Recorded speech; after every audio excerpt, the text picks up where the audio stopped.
Charlie Kirk's killer in custody. Trump drops this big hint. 30+ hours of chase, how was he arrested? Before we dive in, kindly hit the subscribe button and let us know where you are watching from in the comment. The night was quiet, too quiet. Downtown lights flickered. Shadows stretched across empty streets. And then chaos. Gunfire ripped through the silence. Screams followed. People scattered in panic.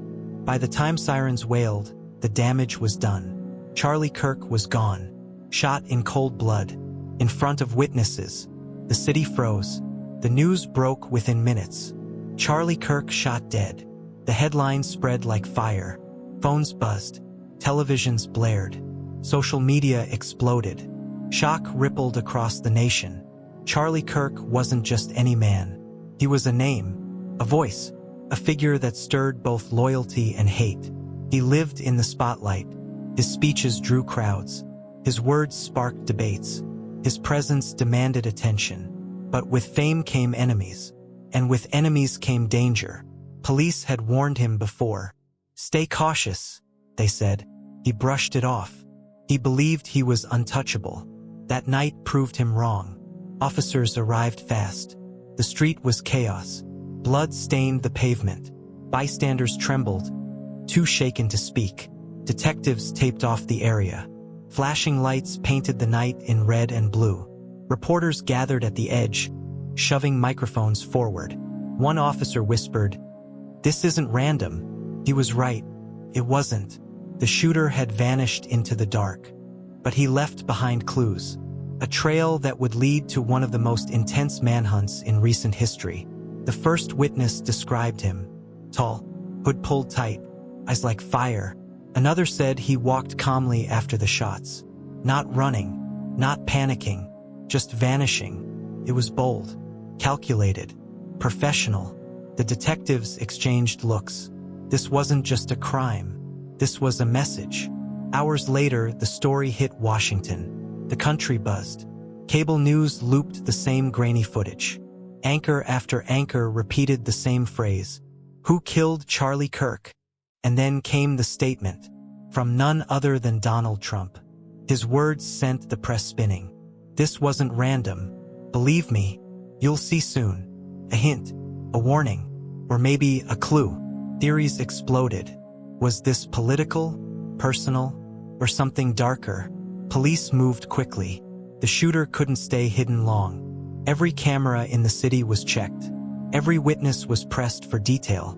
Within hours, they had their first lead. A car, black sedan, spotted leaving the scene minutes after the shots. The license plate was stolen, but the car itself wasn't. They traced it back, step by step. By morning, the chase had begun, and it would last more than 30 hours. The manhunt dominated headlines. Every channel carried live updates. Suspect spotted. Police closing in. Roads locked down. Viewers stayed glued to their screens. Social media buzzed with theories. Some claimed he was already caught. Others swore it was bigger than police admitted. But the truth was stranger. The killer was always one step ahead. By dawn, helicopters circled the city. Highways were blocked. Checkpoints rose at every exit. Then came the first sighting. An officer spotted the black sedan. Engine roaring down the interstate. Backup called in. Sirens screamed. The chase was on. The car weaved through traffic. Drivers pulled aside in panic. The suspect pushed the engine to its limit. Bullets weren't fired, but tension was lethal. Then sudden silence. The car was abandoned. Still warm. Door wide open. The driver gone. Vanished again. Inside the car, police found gear. Gloves.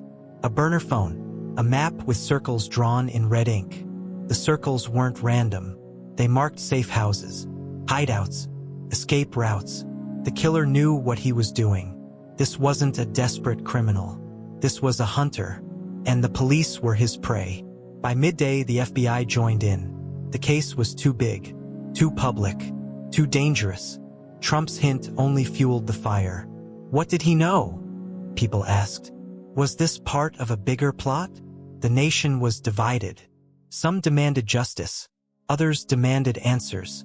Everyone demanded speed. As the chase stretched into its second day, fear gripped the city. Schools closed. Shops locked doors. People stayed home. The streets looked abandoned, like a storm was coming. Except the storm had a face and a gun.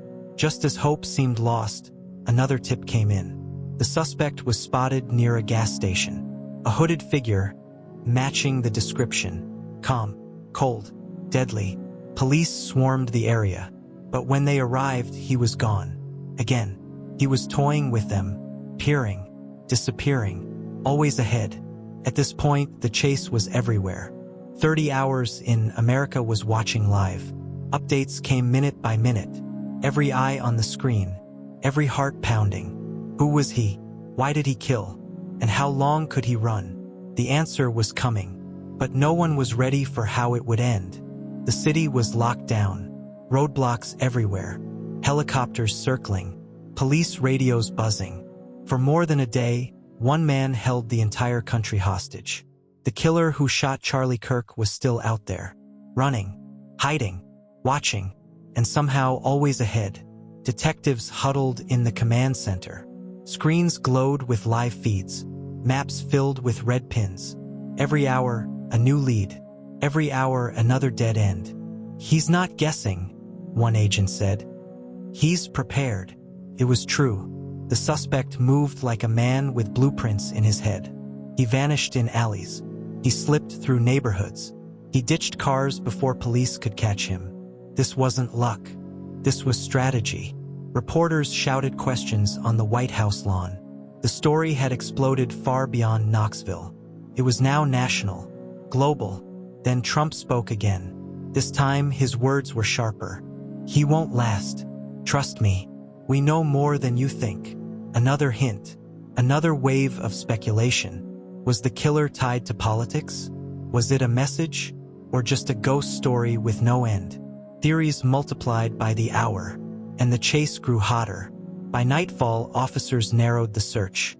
A rural stretch of highway, farmland on both sides, few places to hide. Troopers spotted movement in the distance. A figure cutting through the fields. Flashlights lit the night. Commands echoed. Hands up. Get down. But the figure bolted. Fast. Unbelievably fast.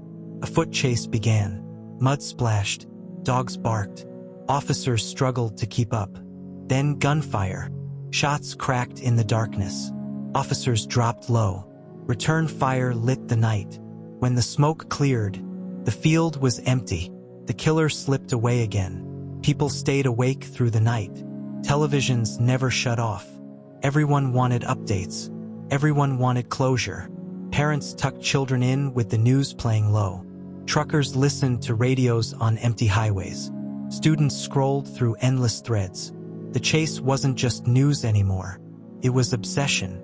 At dawn, police found another car, abandoned near a rest stop. Inside, rope, bolt cutters, gasoline, tools of survival, or tools of escape, confirmed what detectives feared.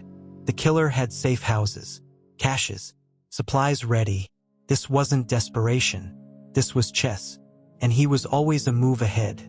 Small towns outside the city went quiet. Shops closed. Farmers locked doors.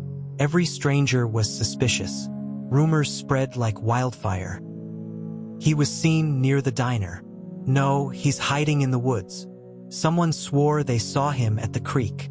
None of it could be confirmed, but the fear was real. The killer had become a phantom. Every shadow looked like him. Every sound in the dark felt like danger. Agents gathered the press. They gave a statement. The killer was armed, dangerous, a threat to anyone who crossed his path. If you see him, don't approach. Call us. The warning spread across the airwaves, but it only added fuel to the fire. The manhunt wasn't slowing. It was intensifying. Midday, cameras flashed. Reporters swarmed. Trump leaned into the microphone. 30 hours. That's all he's got. You'll see. The nation froze. 30 hours. Was it a prediction or a promise? Police pressed harder. Time was running out.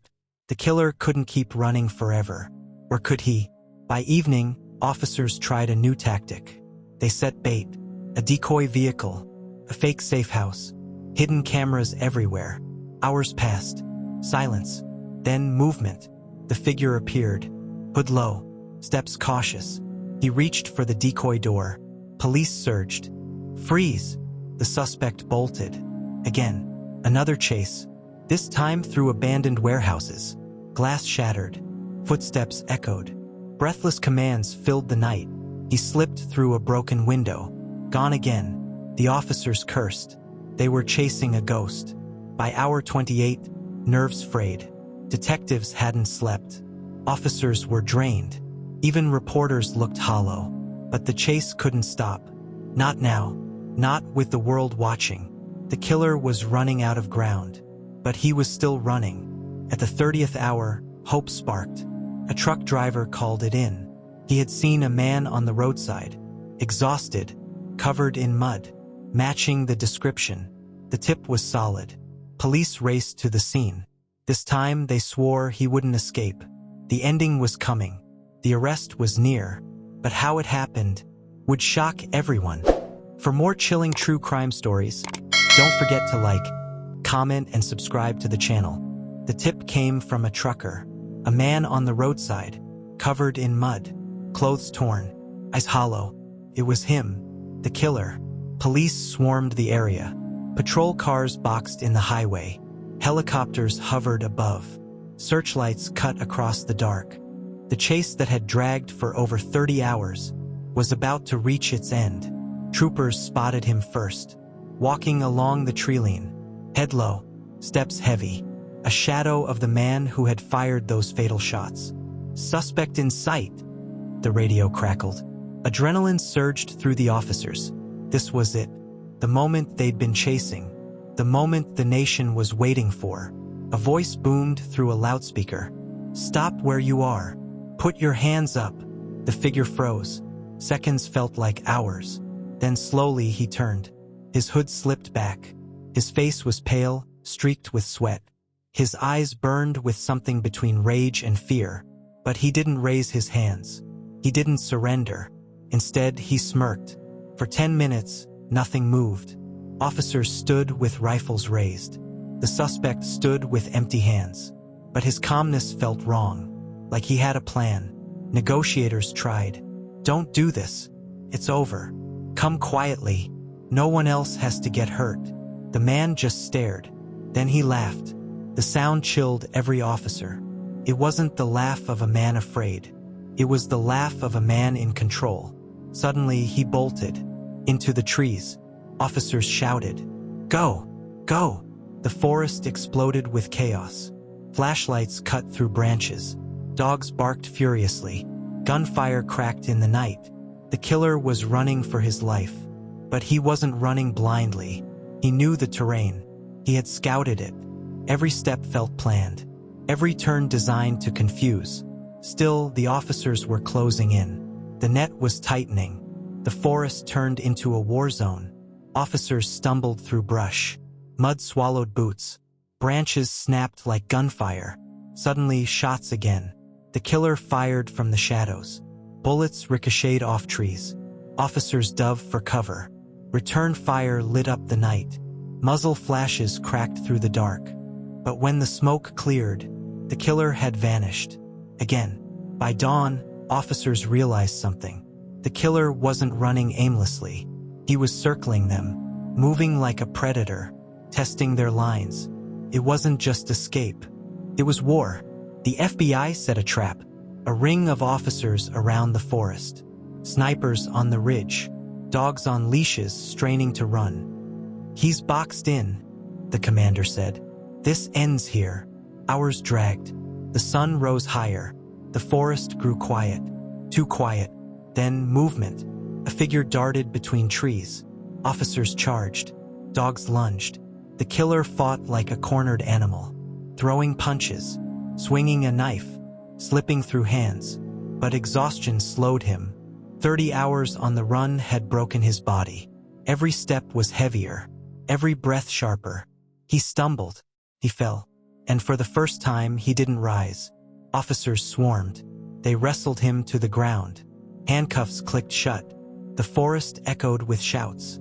Suspect in custody. Cheers erupted through radios. The nation exhaled. The chase was finally over. But the story wasn't. As they dragged him out, cameras zoomed in. The face of the killer flashed across every screen. A man unknown to most. But his eyes, cold, empty, unforgettable. Reporters shouted questions. Why did you do it? Were you working with someone? Who sent you? The man stayed silent. Only the faint trace of that smirk remained. Minutes later, Trump spoke again. The words hit harder than before. I told you, this wasn't random. And soon, you'll know why. Theories exploded. Did he know the motive? Did he know the man? Was this part of a bigger plan? The arrest answered one question, but it raised 10 more. As the suspect sat in the back of the squad car, cuffed and cornered, he whispered something. An officer leaned closer. What did you say? The killer smiled. It's not over. The words sent chills down the officer's spine, and they would haunt the investigation that followed. The chase was done. The killer was caught. But the mystery of why Charlie Kirk was killed was only beginning. The killer sat in silence, cuffed to the table, sweat on his forehead, that same smirk tugging at his lips. The room was cold, sterile, the kind of room designed to break men. But he didn't look broken. He looked calm. The FBI went in first. 2 agents, both stone-faced, one with a file, the other with a recorder. You know why you're here? Silence. You killed Charlie Kirk. Silence. People are dead. Others are terrified. Talk to us. The man leaned forward and whispered, You have no idea what's coming. He wasn't answering questions. He was dropping riddles. When asked about motive, he said, History repeats, but no one listens. When asked about weapons, he said, You've already seen them, but you didn't recognize them. When asked about Trump, he smirked and said, He knows. Every answer was smoke. Every word designed to confuse. Hours passed. The agents slammed fists on the table. They tried threats. They tried silence. They tried appealing to his humanity. Nothing worked. The man didn't fear prison. He didn't fear death. It was like he was enjoying the game. One agent whispered to the other, He's stalling. For what? Outside the room, the media raged. Theories spiraled everywhere. Theory 1, Lone Wolf. A man obsessed with politics. A man radicalized online. A man who thought killing Charlie Kirk would send a message. Theory 2, a network.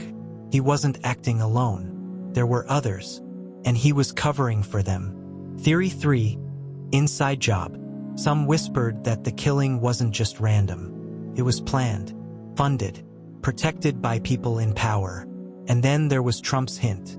The words that shook the nation. This wasn't random. What did he mean? Digging into the killer's life revealed cracks. He wasn't who people thought. No stable job. No steady home. Years of moving around. Aliases. And most alarming, travel records. Trips to cities where other suspicious attacks had happened. Coincidence? Or a pattern? Back inside the room, agents tried a new tactic. They showed him pictures. Photos of Charlie Kirk. Photos of rallies. Photos of Trump. His expression changed only once. When Trump's picture hit the table. For the first time, the smirk slipped. Only for a second. But it was enough. You know him, an agent pressed. The man chuckled. You'll never prove it. At hour 12, he leaned back, closed his eyes, and spoke. You want a confession? The room went still. I didn't kill for me. I killed for them. The agents leaned forward. Who is them? He smiled again. You'll see. And just like that, he shut down. No more words. Not even a breath out of place. The session ended in frustration. Outside, Trump's second statement dropped. Short, sharp, mysterious. I told you, you'll know the truth soon. He wasn't alone. Not even close. The country erupted. If the killer wasn't alone, then who else was out there? Were they still planning more attacks? Was this bigger than anyone thought? Supporters demanded answers. Conspiracy theorists flooded the internet. Some said foreign governments were involved. Some said domestic groups. Others claimed it was staged. A false flag to distract from something bigger. No one agreed. But one thing was clear. The truth was buried deep.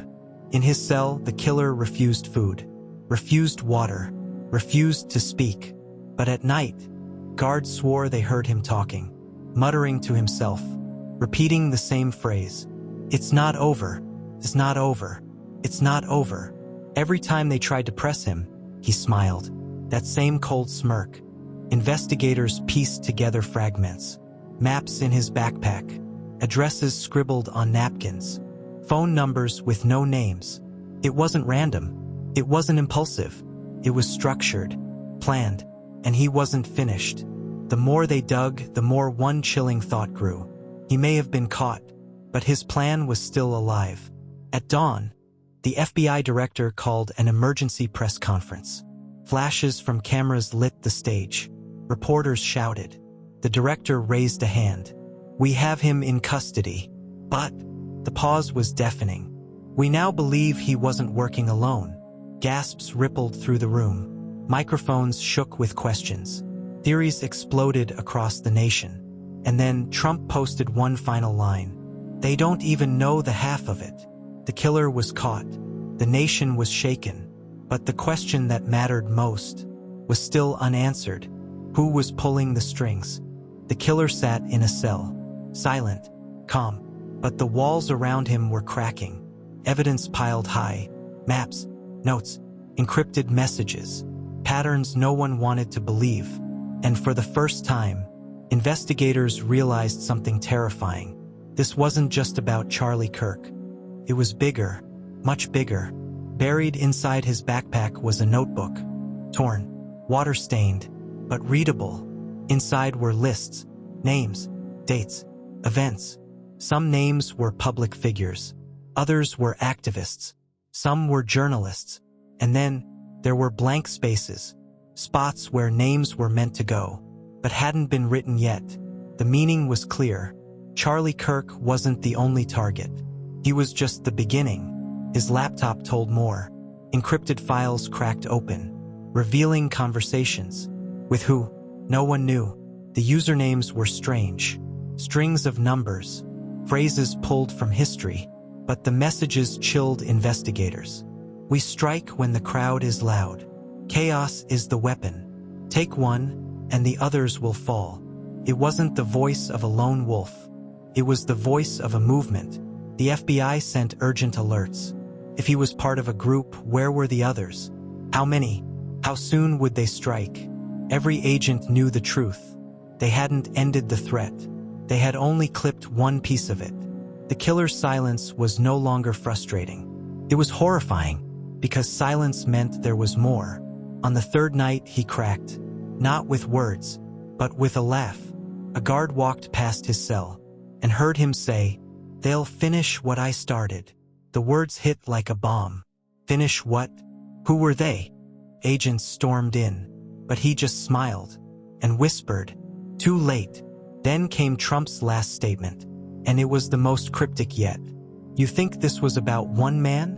You think it stops here? Trust me, it doesn't. Watch what happens next." The internet went wild. What did he know? Was he warning of more attacks? Or was he holding back secrets too explosive to reveal? For the first time, the nation wasn't just scared. It was divided. The first hearing drew thousands. Reporters packed every corner. Protesters clashed outside. The air was heavy with anger.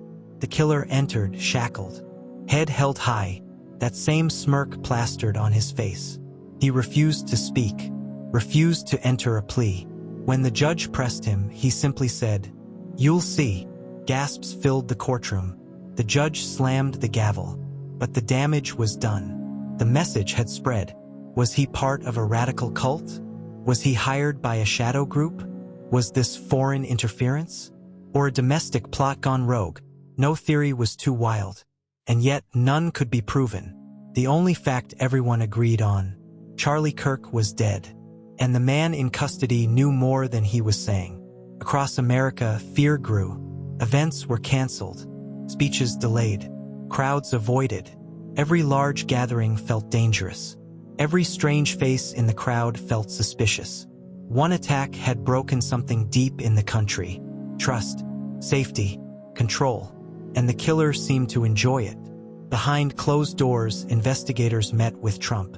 The details were never made public, but leaks suggested something chilling: that Trump wasn't just guessing. He had been warned, days before the attack. But by who? And why hadn't anyone stopped it? The leak was never confirmed, but it added fuel to an already raging fire. On the eve of his trial, he finally spoke again. One guard asked him, "Why Kirk?" The killer leaned forward, eyes hollow, voice low. "Because the symbol matters more than the man." The guard froze. "What symbol?" The killer smiled. "You'll understand soon." And then silence. The trial began. But the answers never came.